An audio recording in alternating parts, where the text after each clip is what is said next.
மக்கள் எல்லாம் பாட சொல்கிறதும் அதே டைமில் மேடை வந்து அமைச்சு வந்து ஜெயாவை பாட சொல்கிறதையும் பார்த்து ஜெயா ரொம்ப சந்தோஷப்படுறாங்க. பாடுறதுக்கான ஏற்பாடுக்காக எல்லாத்தையும் போய் உட்காந்துடுறாங்க. கரெக்டாக போயிட்டு அந்த டைமில் கரெக்டாக பொண்ணு எடுத்துகிட்டு வந்து இந்த மாதிரி அப்பா இசையமைச்ச பாட்டு, அப்பா எழுதி வந்து இந்த பாட்டுக்கு தான் வெட்டமைச்சு அப்பா பாடினார், இந்த பாட்டை வந்து ஜெயம்மா பாடினாங்கன்னா ரொம்ப நல்லாயிருக்கும் ஜெயா அத்தை அப்படி சொல்கிறாங்க. சரி ஓகே பாட சொல்கிறேன் அப்படி சொல்லிட்டு என்ன பண்ணுறாங்க, நம்ம சந்திரசேகர் அந்த பாட்டு எடுத்துமே ஜெயா கிட்ட கொடுக்குறாரு. ஜெயாவும் அந்த பாட்டை பாடுறாங்க. அதனால் என்ன ஆகுதுன்னா மழையும் வந்துடுது. ஊர் மக்கள் எல்லாம் ரொம்ப சந்தோஷப்படுறாங்க. ஜெயாவை ரொம்ப பாராட்டுறாங்க. இதுக்கெல்லாம் காரணம் வந்து பிரீத்தி தான் அப்படின்னு சொல்லிட்டு என்ன பண்ணுறாங்க, ஜெயா வந்து சொல்கிறாங்க. இதெல்லாம் கேட்ட பிரீத்தி ரொம்ப சந்தோஷமடைகிறாங்க. உடனே வந்து என்ன பண்ணுறாங்கன்னா சந்திரசேகர் மட்டும் அமைதியாக இருக்கார். அதை கேட்டுட்டு வந்து என்னப்பா அமைதியாக இருக்கீங்கன்னு சொல்லி சக்தி கேட்குறாரு. அப்போ சக்தி கிட்ட சந்திரசேகர் சொல்கிறாரு, இதுக்கெல்லாம் வந்து ஏற்பாடு வேணால் பண்ணது பிரீத்தியாக இருக்கலாம், ஆனால் அம்மா பாடினதுக்கும் அதே டைமில் எல்லாரும் பாராட்டத்துக்கும் காரணம் பொன்னி தான். என்னப்பா சொல்கிறீங்க, பொன்னியா அப்படி சொன்னோன்னே, ஆமாப்பா இப்போ மழை வந்திருக்குன்னா அதுக்கு காரணமும் பொன்னி தான். வந்து அம்மா பாடினதாக தான் மழை வந்தது, அம்மா பாடினாங்க தான், நான் இல்லைன்னு சொல்லலை.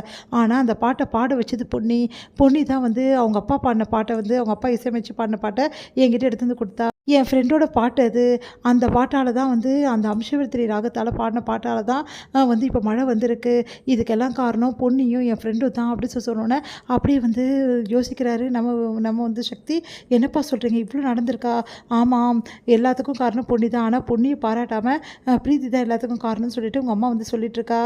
நீயே சொல்லுப்பா யார்ப்பா காரணம் அப்படின்னோடனே, இல்லைப்பா நிஜமாக பொன்னி தான் காரணம், யார் வேணாலும் எதை வேணாலும் ஏற்பாடு பண்ணலாம், ஆனால் உண்மையான வந்து பக்தியை வந்து யாராலையும் ஒன்றுமே பண்ண முடியாது, வந்து பொன்னி தான் எல்லாத்துக்கும் காரணம் எனக்கு புரிஞ்சிச்சுப்பா.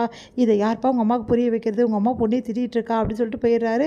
அடுத்து வந்து எல்லாருமே வந்து கேட்குறாங்க, எப்படிம்மா இந்த அளவு நீங்கள் பாடினீங்க, உண்மையிலேயே உங்களோட வந்து பாட்டை கேட்டு நாங்களாம் பரவசம் அடைஞ்சிட்டோம் அப்படின்னு சொல்லிட்டு எல்லாருமே வந்து சொல்லிட்டுருக்காங்க. இதுக்கெல்லாம் காரணம் பிரீத்தி தாங்க. பிரீத்தி வந்து இல்லைனா உங்கள் எல்லார்கிட்டையும் பேசி கொண்டு வரலன்னா நான் வந்து இந்த மேடையே கிடச்சிருக்காது எனக்கு, நானும் பாடியிருக்க மாட்டேன். உண்மையிலேயே பிரீத்திக்கு தான் நன்றி சொல்லணும்.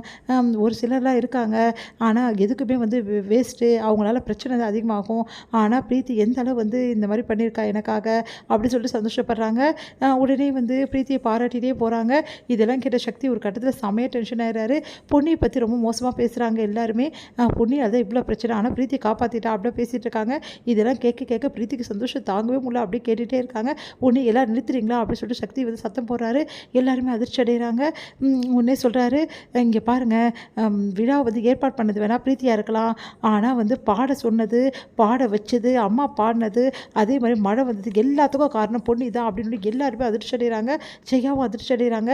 நீ என்ன சொல்கிற அப்படின்னு சொன்னோன்னே, ஆமாம் நீங்கள் ஒரு பாட்டு பாடினீங்களே அது என்ன ராகமா அப்படின்னா, அது அம்சவர்த்தினி ராகம். சரி ஓகே, அந்த பாட்டை யாரும்மா எழுதுனது? அது அப்பா கொடுத்தாரு நான் பாடினேன். கரெக்டுமா, நீயும் அப்பாவும் எழுதுனீங்களா அப்படி சொன்னோன்னே, இல்லை அப்போ யார் எழுதுனதுன்னு கேட்டிங்களா? ஆமாம் நான் கேட்கல யாருங்க எழுதுனது அப்படின்னோடனே, அது வந்து சொல்லிட்டுருக்காரு, அது எழுதுனது யார் தெரியுமா, பொன்னியோட அப்பா. அந்த பாட்டை இசையமைச்சு எழுதி பாடியிருக்காரு. அந்த பாட்டை தான் நீங்கள் பாடினீங்க புரியுதா அப்படின்னு சொல்லணுன்னே அதிர்ச்சி அடைகிறாங்க ஜெயா. நீ என்ன சொல்கிற அப்படி சொல்லணுன்னே, ஏங்க உண்மையா இது அப்படி சொல்லணுன்னே சந்திரசேகர் முடிக்கிறார். ஆமாம்மா சக்தி சொன்னது உண்மை தான், பொன்னி தான் இதுக்கெல்லாம் காரணம் அப்படி சொன்னோன்னே என்ன பண்ணுறதுன்னு தெரியாமல் தவிக்கிறாங்க வந்து ஜெயா. ஆனால் இதெல்லாம் பார்த்துருக்க வந்து பிரீத்தி வந்து செம கடுப்பாகிறாங்க. சரி நம்ம பிளான் எல்லாமே இந்த பொன்னி வந்து சொதப்பிட்டாலே அப்படின்னு சொல்லிட்டு செமையாக வந்து டென்ஷன் ஆகி அப்படியே பார்த்துட்டே இருக்காங்க. இது முடியுது.